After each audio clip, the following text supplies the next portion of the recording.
Si è avvalso della facoltà di non rispondere Sergio Domenichini, il 66enne arrestato per l'omicidio della pensionata Carmela Fabozzi. Oggi, lunedì 22 agosto, si è svolto in carcere a Varese l'interrogatorio di garanzia con il GIP, il PM e l'avvocato della difesa.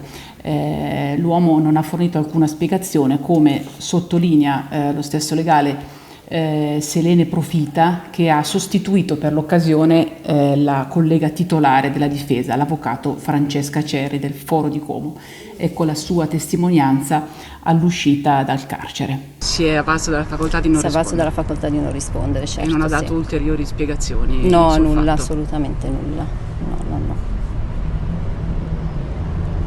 Le prossime tappe quindi ancora non sono state definite sulla strategia difensiva? No, assolutamente, è prematuro. Il difensore sta studiando il fascicolo, che ovviamente ha bisogno di essere approfondito e studiato in ogni dettaglio, dopodiché valuterà come procedere col proprio assistito.